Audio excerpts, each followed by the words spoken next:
Stock market के director अमीन यूसुफ ने बोल न्यूज़ के नुमाइंदे कफील अहमद से गुफ्तगू की है। वो गुफ्तगू आपको दिखाते हैं।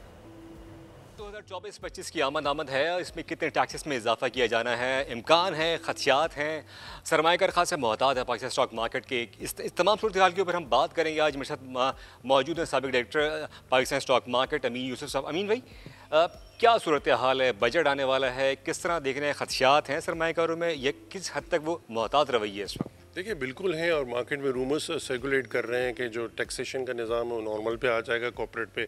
जैसे डिविडेंड पे हम टैक्स दे रहे होते हैं, कैपिटल गेन टैक्स दे रहे होते हैं, तो वो सारा फाइनल नहीं होगा। तो एक ये भी है कंसिडरेशन है, और प्लस ये है कि 5% कैपिटल गेन टैक्स बढ़ जाएगा, डिविडेंड पे टैक्स बढ़ जाएगा, और बैंक प्रॉफिट्स पे भी टैक्स 5% का है बढ़ जाएगा। तो लेकिन देखिए ये जो जितनी भी टैक्सेशन अगर लगते हैं तो ये जो देखिए रूमर्स पे मार्केट बड़ी डैमेज होती है। आप ये देखें, अगर आप 76,000 से ऊपर ट्रेड हो रहे थे तो अभी आप 73-72 पे आ गए हैं, तो 3,500-4 हज़ार पॉइंट्स मार्केट से निकल गए। इससे इन्वेस्टर को काफ़ी डैमेज होता है। जो भी गवर्नमेंट ने मेजर्स लेने हैं, कम से कम अगर कोई ऐसी चीज़ चलती है रूमर, तो उसको क्लैरिफाई करना बहुत ज़रूरी है कि भाई यही नहीं, इस तरह से ये सिस्टम लगेगा था कि रूमर्स मार्केट में चलते हैं तो उससे मार्केट बहुत ज़्यादा डैमेज होती है। तो और प्लस देखिए टैक्स लगाने तो लगाएं, मना नहीं है, लेकिन स्टेक होल्डर को मिलाएं, उनसे मशावरत करके। मैं खुद ट्रेड बॉडी का चेयरमैन रह चुका हूँ, तो जब हम करते थे तो हमें बुलाया जाता था इस्लामाबाद के, आप बताएं कि हमें देखिए आपके गवर्नमेंट को रेवेन्यू कलेक्ट करना है ना, तो रेवेन्यू कलेक्ट करना मोटिव है, चीज़ों को डैमेज करना तो मोटिव नहीं है। अगर आप मार्केट में कोई टैक्स का लगा रहे हैं अगर स्टेक होल्डर के साथ मिलके, तो वो हमें आपको बताएंगे कि उनको पता है कि कहाँ से आप टैक्स रिकवर कर सकते हैं।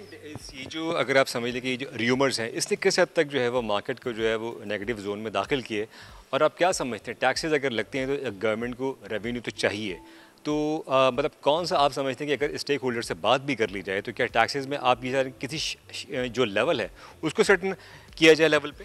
देखिए स्टेक होल्डर से बात करेंगे तो वो बता देगा कहाँ आप टैक्सेशन लगा सकते हैं, ठीक है ना। उससे क्या होगा कि एक फीलिंग सही होगी और लोगों इन्वेस्टर को पता होगा। ये मैं खाली स्टॉक मार्केट ही दूसरे अगर सेक्टर्स में भी चले जाए। अब पहले ही बात है, ये मुझे बताते हैं कि स्टॉक मार्केट वाइड डॉक्यूमेंटेड है, और बटन दबाते ही SST क्लाइंट दे रहा होता है, अगर वो प्रॉफिट बनाए या ना बनाए।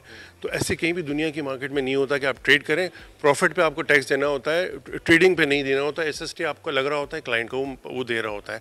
तो ये भी देख लें कि क्लाइंट ऑलरेडी जो काम कर रहा है वो ऑलरेडी टैक्स दे रहा होता है। प्लस हमें वो सेक्टर्स को आइडेंटिफाई करने जो टैक्सेशन में नहीं है, उन पे काम करने की ज़रूरत है। एग्रीकल्चर पे मिडलमैन जो अगर देखें, अगर फार्मिंग में मिडलमैन है वो टैक्स नहीं दे रहा है। सीमेंट सेक्टर, शुगर में जो मिडलमैन है वो टैक्स नहीं दे रहा है। देखिए बहुत जगहों पे रिटेलर वो प्रॉपर टैक्स नहीं दे रहा है। देखिए टैक्सेशन आपने दूसरी जगह से कलेक्ट करने हैं जो ऑलरेडी टैक्स दे रहा है, अगर उस पर और बर्डन डालेंगे तो वो कोलैप्स कर जाएगा। तो कोलैप्स तो हमें इंडस्ट्री को नहीं करना है ना। तो हमें ये देखना है कि हमें जो इंडस्ट्री को इंसेंटिव ऐसे देने हैं। एक तो देखिए SIFC का मोटिव है कि इन्वेस्टमेंट ले गया है, तो वो मोटिव। बहुत बहुत शुक्रिया। कफील मौजूद थे डायरेक्टर स्टॉक एक्सचेंज अमीन यूसुफ के साथ। सब्सक्राइब करें और बेल दबाएं ताकि कोई खबर रह न जाए।